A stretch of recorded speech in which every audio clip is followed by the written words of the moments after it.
Okay, it's obviously gonna be hot in the greenhouse, so let's do just a quickish walk through. These were the tomatoes that we just ate, that one. These figs really know how to grow. The figs like it. Yeah. Figs do great in the greenhouse.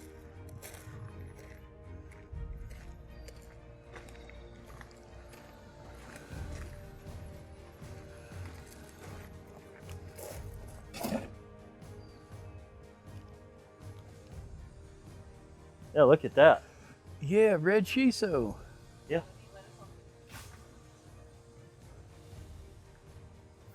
And here's some local rent. That's the That's the granite. That's the granite. That's granite. Okay. That's granite. Yeah, it looks like granite. But it's real coarse. So so the surface area in there is low. Not fine enough. It's not fine enough. But if you get the settling pond where they wash the gravel for the concrete plant, it's going to be super fine. And will they give that to you? Can you buy it? They have to clean. They have to find out. He's saying that this is too coarse. What we need is what's washed off of here. Yeah, it's not that it's too coarse. So we got to go to the concrete plant near this quarry so we get this, which is someplace out in the East Coast. Yeah, well, my local gravel pit washes it and then sends it to the concrete plant. So the concrete plant doesn't have to wash it. I think it's what we have out here is granite. Yeah. It's not as highly paramagnetic, whereas out east they got the basalt, and it's much more paramagnetic. What I'm saying though, that basalt breeds so high because of its iron content. And not because. So you don't think that it is actually higher? Okay. It's not helping us out. Okay. Yeah, I don't think. See that meter? I was in on the development of the meter, and the engineer Lee Leitner was in Atlanta, and we tested the prototypes on my farm. And so I'm thinking, okay, how can we test this? I put a nail in there, and bang, it's off the meter. I put some of my soil in there, and it was about 120 CGS. I put some of the lime, and it was about 30. I put some of my dust, quarry dust, in there, and it was about 180. Wasn't much higher than my soil. So what is interesting is... I put some wood ashes from the wood heater in, and I know that was oxidized. It was super oxidized. It went off the meter. So we came back with the next generation of the prototype that went all the way to 10,000, because the first one only went to 2,000. Well, the nail still went off the meter. The wood ashes only went to 2,300. Yeah, well, put nails out on your field, right? No. That's not. Yeah, that's not going to help. But the wood ashes had the oxygen. See. Yeah.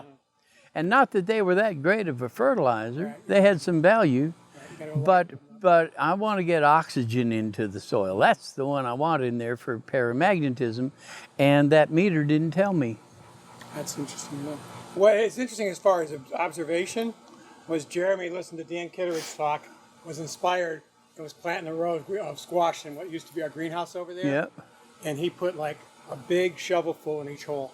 And that year, those squash, you know how when a zucchini or a summer squash gets big enough, it starts to run a little bit? Yep. Stood straight up and never fell over. And the vine borers never touched it. Yep. And if it had been sweet corn, it would have filled out to the last kernel on the tip. And so been sweet as candy. And so that is because of the silica? Yes, because of the silica. Oh, we need to get So enough of this gets you there, but you do better off. You wouldn't have to use as much if you get use the fines, yeah. And don't worry too much about that CGS reading. Okay. Because it's really the silica, which is diamagnetic, I might hasten to add. Right, yeah. Okay. Well, we could just go to the quarry here. Yeah. Well, actually, we want to go to the concrete plant where they wash the grain. No, he said If they wash it at the concrete, the quarry washes it where I am, but it might be the concrete plant washes it where you are. I don't know. We'll just ask Whoever washes it. And they would have to have a settling pond or they'd be in jail. And they would have to clean it out periodically. So what do they do with it? Yeah. Right, yeah. We just have our truck waiting. I'm sure they'll be happy to put it in. Yeah, if that's the case. These are pretty enough tomatoes. Yeah, they seem pretty happy. It needs to be weeded, but it's hard to keep up with it all this time of year. Yeah. Now, what I saw in Maine, the grower was Mark Fulford. You might run across him sooner or later. Yeah. And Mark's down this way now, actually. is he? Yeah, he's out this way. He's got a job working for the state. Maybe that's Bruce. Now I get the two brothers mixed up. Which one had the compost site where he made used the piles for energy? Was that Mark or Bruce? Mark Fulford had earthworm tanks.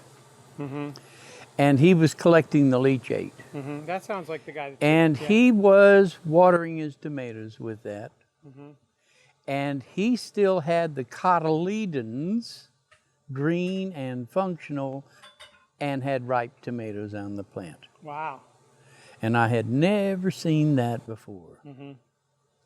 So the earthworm leachate, after that I didn't do my first earthworm tank with a bathtub. I had an old freezer chest freezer, and I took the liner out of it and made my first earthworm tank out of that. Then I used a bathtub after that. But man, was that stuff really, really good. Just the humic and fulvic factors in it were, unequaled by anything I have used before or since. And so you just use it as a drench? I put it in a watering can, put a pint jar in a watering can, fill it up with water and water it. And I did that on my seedlings, and I did it on I transplanted peppers. I was growing Anaheim peppers to make Louisiana hot sauce. And I had my own breed because I'd mixed up peppers, and I had a thick wall Anaheim pepper that made a really good Louisiana hot sauce. And they're hottest at the cap, and I'd taste them at the cap. If it was really fiery, I wouldn't save the seeds. If it was too mild, I wouldn't save the seeds. So I got the right heat on it and everything. Well, I planted my seedlings in it was like this, like a greenhouse. And watered them with the earthworm leachate. And then when I transplanted them out, I watered them with the earthworm leachate.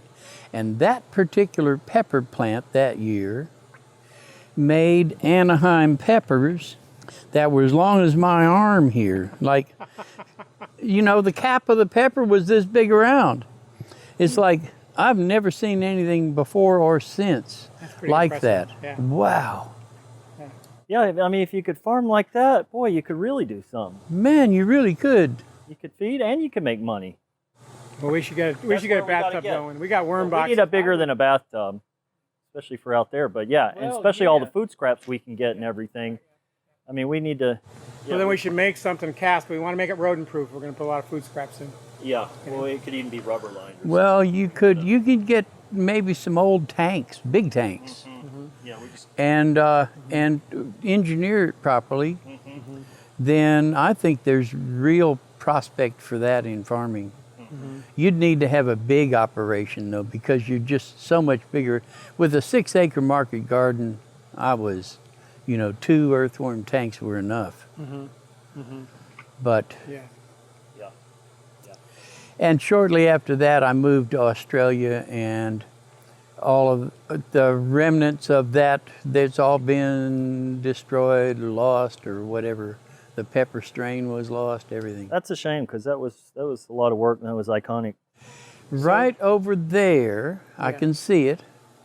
You needed to have the horsetail decoction Yeah, we need that as bad part in here. of your watering solution. Yeah. Because it's absolutely foils all your fungal Yeah, problems. I mean, we're fortunate because actually late blight showed up in here, but it died on its own. Yeah, and it's on me to spray these with the. Well, let's try and get that pretty soon because this is going to be really productive. If we, I sprayed the other ones last weekend, but these guys are actually needing it more because they're making fruit. Yeah. These are No, beautiful yours are, tomatoes. That's right, yeah, the little ones, yeah. This one here, because it's too much vegetative and not enough fruiting, then It's really being pushed, isn't it? oh man, With it's nitrogen. yeah, it's What's going on over here? Nothing This- was added, right? Nothing was added. yeah, no. but you don't understand the roots of this thing. Oh, They're underneath everything in here, probably. Yeah, everything. They would, if you have a concrete slab anywhere around 20 feet away, they'll have their roots under it. And they know how to eat concrete. Figs are pretty amazing. Yeah, they are. Yeah. But man, see, in Louisiana, this is where I grew up. Up until the 50s, everybody built their houses up 8 feet off the ground and that kind of thing. 12-foot ceilings, transoms over the doorways. Yeah, I lived in New Airflow. Orleans. I remember Yeah, that. There's no air conditioning. makes Had sense. ceiling fans. and you got a porch where you could go sit on and That's right, and Have neighbors. you're up out of the mosquito zone and that kind of thing. That's how I lived when I was in New Orleans. It was an old tiny Well- house, and it was comfortable as could be. Oh yeah, well, see, after World War II, they started putting them on concrete slabs with 8-foot ceilings, and they came up with air conditioning. I remember when we had an ice truck went down the street twice a week and delivered blocks of ice to people's ice boxes. They didn't have refrigerators, they had ice boxes. And you put a big chunk of ice in there, and ice trucks coming down the street and they're delivering ice to every house. Well, refrigerators changed that. yeah, that You're disturbed too young to everything. remember this, but but the ice plants lost their business. And funny thing, Hammond, Louisiana, both ice plants burned down. Oh yeah, Some of that that white light. businessman's lightning, right? Yeah. Yeah. Well, yeah, it was very skillfully managed fires. managed and engineered. Yeah. Yeah. Well, you had to collect the insurance because that was the only thing you had to collect anything on. Yep. The Yep. ice plants were out. That was finished. So what are you seeing in here, Hugh? When we look at the tomato, I mean, here I'm seeing. You seeing a lot of nitrogen being pushed? I am too. Yeah. I mean, we still have a lot of fruit set. See where the node is here? Yeah, it's a very long node. Well, that is, but up here it's even longer. Yeah. And it's not getting shorter. So it's still getting plenty of nitrogen. Yeah, it shoots If straight you up. watered it with the horsetail decoction, which would basically be, you get a pound of horsetail herb, put it in a 3-gallon pot, simmer it for 30 minutes, strain it, cool it off of course, take a pint of that in a watering can, fill it up with water and water with So that. you're So you not don't have to fermenting ferment it? No, you can ferment it. What I do when I make it is I pour the decoction off into, I don't know, it's a grapefruit sized bottle. I buy grapefruit juice, I save the bottles, and I put them in that, and it ferments. I have had, on one occasion, I had one of the bottles ferment into a really stinky mess. Yeah. It looks, But that's not the norm. Normally, they'll ferment and it'll be drinkable, it'll smell nice. It's just fine. If So it would smells, you not use it if it smelled bad? if you it wouldn't use smells bad, I don't use it. I poured it in the compost. it? Uh-huh. But the ones that smell proper, healthy, good, then I put some in a watering can and water with it. And it brings these things together. It just tightens everything up. The foliage gets darker, it's tighter. You don't have any of this.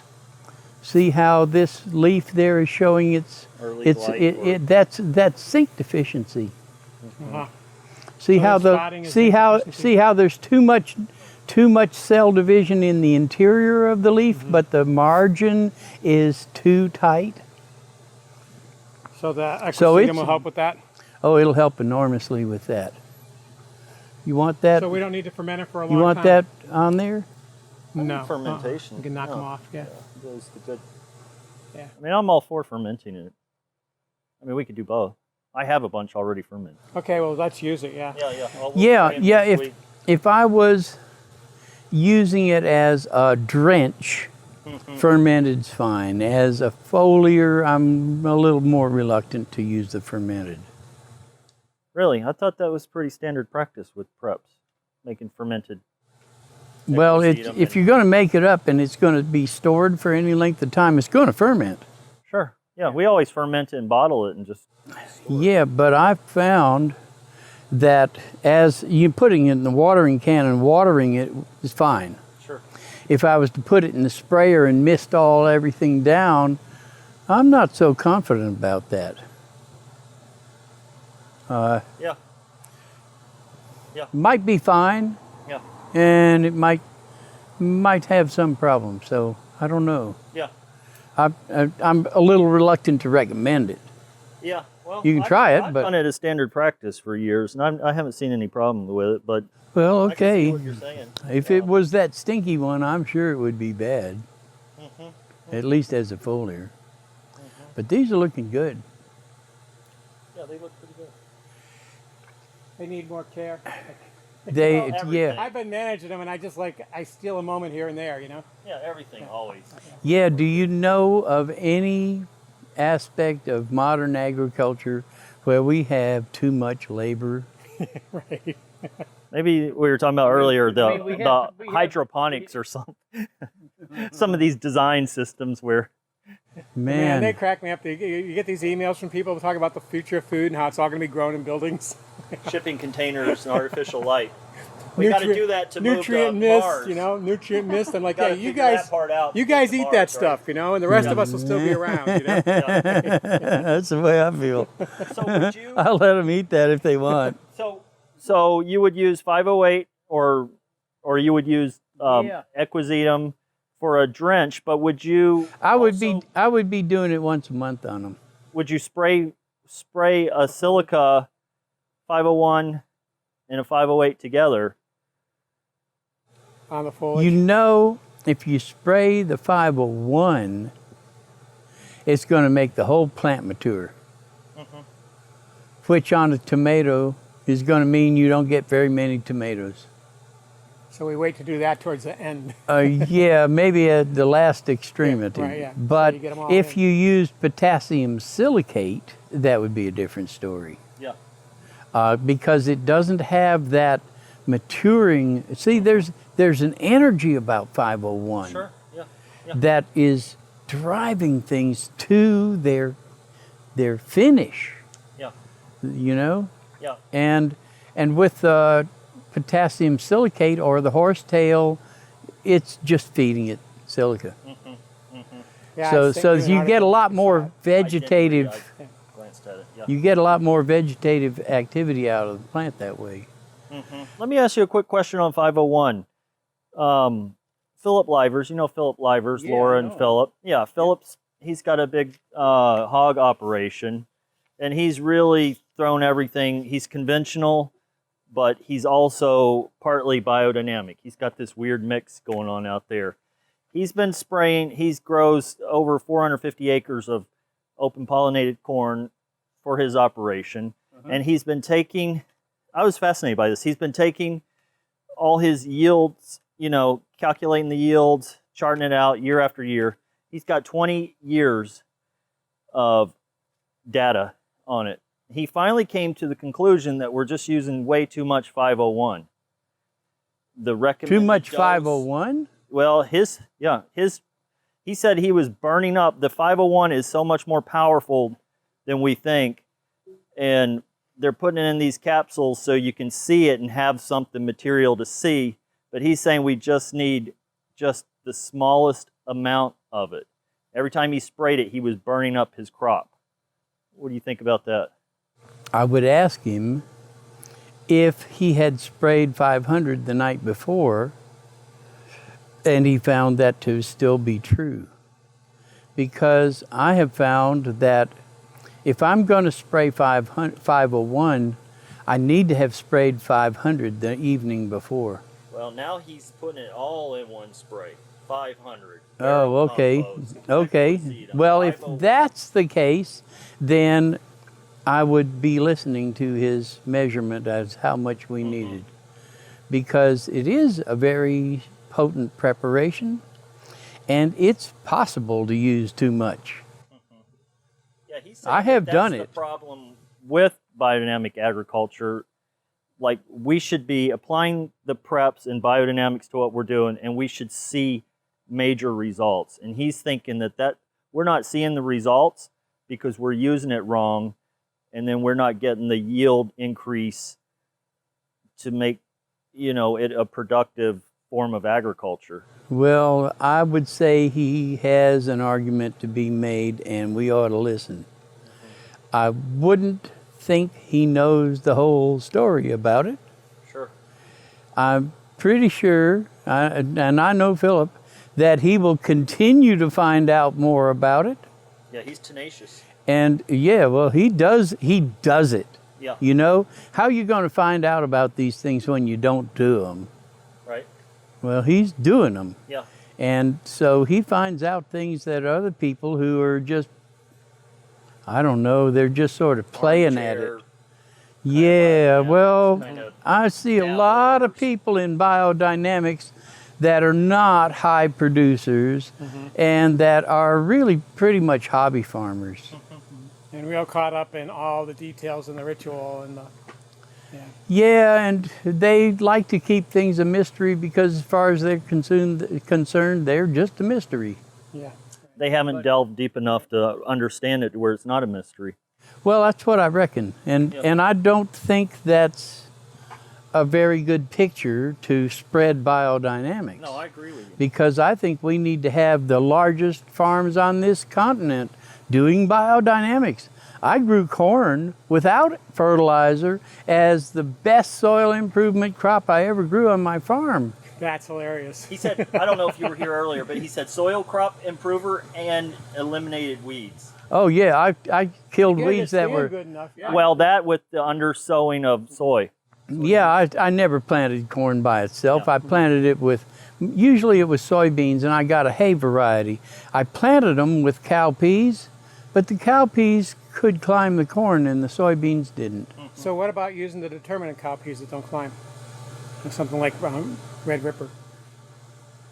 If you've got a bean that doesn't climb, it probably worked just fine. Yeah.